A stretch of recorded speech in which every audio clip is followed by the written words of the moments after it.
What's up, guys? With season 1 right around the corner, you might be thinking about trying a new class, and this sorcerer build is awesome. It's very different, fun to play, and kind of feels like you're playing a summoner sorceress. It excels at clearing both groups of monsters, but also it has really strong single target and really captures the class fantasy of a fiery mage. This build is known for being a top tier leveling build for sorcerer, so it is a great pick for starting season 1. This build is the Firewall sorceress. Now, before we get in the build, don't forget to click that like button, subscribe, and check me out on Twitch to see live gameplay. Let's begin, starting with the skills. So first up, for our basic skill, we're going to get Fire Bolt, hurl a flaming bolt, dealing 10% damage and burning over 44% damage over 8 seconds. This is awesome. And we're going to get Enhanced Fire Bolt, which makes it so that it pierces through burning enemies. So once enemies are on fire, this is going to pierce going through them, hitting everyone else. And then Glinting Fire Bolt, critical strikes with Fire Bolt increase the burning damage you deal to the enemy by 20% for 4 seconds. So you kind of want to throw a firebolt at an enemy just to make sure that they're getting that increased burning damage on them. Very nice. We're going to put 2 points into Fireball, hurl an exploding ball of fire, dealing 66% damage to surrounding enemies, Enhanced Fireball, and then Greater Fireball. So Enhanced Fireball says Fireball's radius is increased based on distance traveled up to 50%, and then Fireball deals 10% of the burning damage you've applied to enemies as additional direct damage. Moving over to the defensive skill tree, just like many other sorcerer builds, we are going to get Teleport. Very, very strong, pretty much includes in every single sorceress build. It's going to transform you into Enlightening, making you unstoppable and surge to the target location, dealing damage when you arrive. And then Enhanced Teleport, cooldown is decreased by 0.5 seconds per enemy hit up to 3 seconds, allowing you to use Teleport over and over again when you teleport into enemies. Shimmering Teleport gives you 30% DR for 3 seconds after you teleport, which is really nice if you're going to be teleporting into enemies, of course. We're going to get 3 points into Glass Cannon. This is a must for sorceress. It says here you deal 18% increased damage, but take 9% more damage. So it's a trade-off that's absolutely worth it because you deal so much more damage. And then we're going to get Ice Armor. A barrier forms around you, giving you 30% of your base life in damage absorption. While Ice Armor is active, 5% of your damage dealt is added to its barrier, which is really nice. And then Enhanced Ice Armor, while it's active, your mana regeneration is increased by 25%. Absolutely love this skill. It's a must. It really gives you the mana regen you need. But this fire build actually does really great with keeping its mana up, I have to say, when we get to those fire passives later on. Now we're gonna get 5 out of 5 with Hydra. This is a great skill. It was absolutely completely broken back, a few betas ago. They nerfed it, but it's still quite good. Summon a 3-headed Hydra for 10 seconds. Each head spits fire at enemies, dealing 17% damage, maximum 1 active Hydra at a time. And it says right here, while healthy, your casts of Hydra gain 1 additional head. Now this is great because this is basically increasing your damage by 25%. You're going from 3 heads to 4 heads, which is awesome. And then right here, summoned Hydra. Hydra also burns enemies for an additional 12% of its base damage dealt over 6 seconds. This is great because burning is sort of the condition we want to put on enemies for all sorts of different synergies that we're going to get to. But already Firebolt Piercing is one that we've seen already. 3 points into Precision Magic. Your lucky hit chance is increased by 15%. Over here we have Align the Elements. This is really just a prereq, but also it is kind of a 1-point wonder. Check this out. You gain 1% damage reduction against elites for each second you haven't taken damage from one, up to 40%. This is awesome. This basically just gives you like the first hit an elite's going to hit you, which by the way is like an elite, a champion, a boss, a world boss, or a blood marked player. This is going to give you 40% DR on that first hit, and then it's just going to keep regenerating for each second you haven't taken damage. This is actually a very nice skill. I like it a lot. 3 points into Mana Shield. Every time you spend 100 mana, you gain 15% DR. Very nice. And then right here, using a cooldown grants 30% of your maximum life as a barrier for 2 seconds. We've got lots of cooldowns here. Already just looking right here, we have 3. We've got Hydra, we've got Ice Armor, we've got Teleport, and of course we're going to get even more things with cooldowns down here with Inferno. And so each one of those is going to give us a barrier for 30% of our life, which is really, really nice. Love that talent right there. Over here we have some fire passives. This is where things get exciting. We've got Inner Flames. Your pyromancy skills deal 9% increased damage while you are healthy. Very nice. And then here we have Crippling Flames. Lucky hit, your pyromancy skills have up to a 15% chance to immobilize enemies for 2 seconds. This chance is doubled while you are healthy. This is actually a must for this build, Crippling Flames, because you're going to be using firewalls and enemies are going to rush through your firewalls and go towards you. Now you could just put a firewall while you're standing. You're not going to take damage from it or anything, but it's really nice to be able to immobilize them, keep them at range while you create your firewalls. And so this is actually a very awesome talent so that you can immobilize them. Yeah, very good one. Then here we go, 5 out of 5 Firewall. This is such a great skill. skill. It says here, create a wall of flames that burns enemies for 224% damage over 8 seconds. Huge damage. And it says each time an enemy takes burning damage, there's a 5% chance to spawn 2 firewalls underneath them for 3 seconds. That's the enchantment effect, which is really, really strong. And it says right here, enhanced firewall. Enemies take 25% increased burning damage from you while standing in firewall. Very nice. And then mage's firewall. Enemies continue burning for 3 seconds after leaving firewall. That is awesome. So all those really great enhancements. And then our ultimate here is Inferno. Summon a fiery serpent that continually constricts the target area, burning enemies for 300% damage over 8 seconds. Upgrade that to Prime Inferno to repeatedly pull enemies to its center. And then finally, while Inferno is active, your pyromancy skills cost no mana. So that is awesome. You can just go crazy during the 8 seconds here that the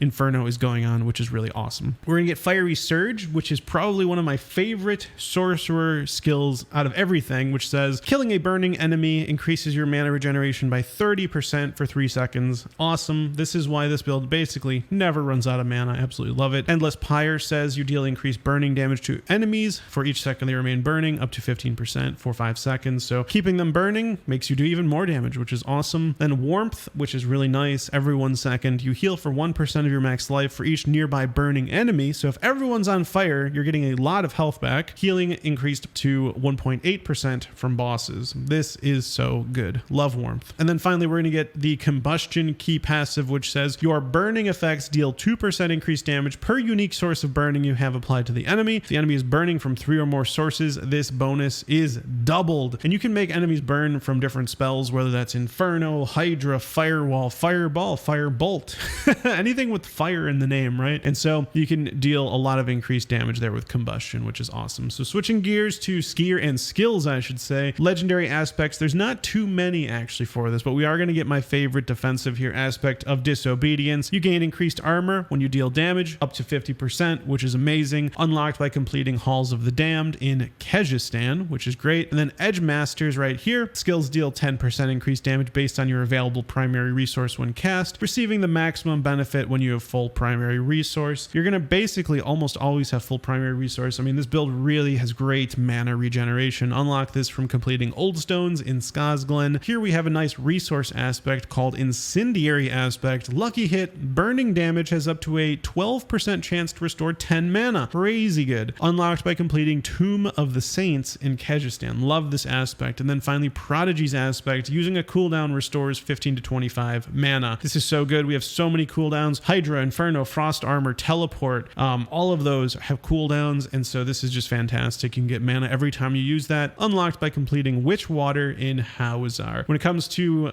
your gems, it's a no-brainer. We're going with the Amethyst for increased percent damage over time. We're burning damage all throughout, so Amethyst is perfect. The increased maximum life helps with the amount of health we're getting back from Warmth, right? It's 1% health back per burning enemy, and so if we have more max life, we get more health back. And then the Skull is just so good. Increased armor, it helps with physical damage reduction, elemental damage reduction. It's truly just the best for the amulet slots, for the jewelry slot. Always go with the skulls. And for our enchantments, we're going to get Firewall. We actually talked about this during the skill tree. This was actually buffed sometime between beta and live, so you can just have a chance to spawn firewalls whenever an enemy is burning, which is everyone's burning, so it can really just go crazy and kind of combust and kind of go nuts with all the different firewalls spawning everywhere. And we're also going to get the Fireball enchantment, which is why we got Fireball in the skill tree. You might have been wondering. It says here, when you kill an enemy, they explode in a fireball for 50% of its damage, which gives you really crazy AoE even further. And this build, really honestly, like the reason I like this build sometimes more than other sorceress builds is because the single target damage actually is surprising. Thanks to Hydra, the firewalls, and then pumping the firebolts into that single target, you actually have really good single target. And then this Fireball enchantment kind of is just the sugar on top here, making it really good at, AoE clearing as well. This build honestly surprised me how fun it was. I recommend you guys check it out. It is very, very good, especially once you get all of your skills unlocked. I hope you guys liked this video. If you did, don't forget to click that like button and subscribe for more Diablo 4 content. My name's Toyhouze. I'll see you in the next video. Take care.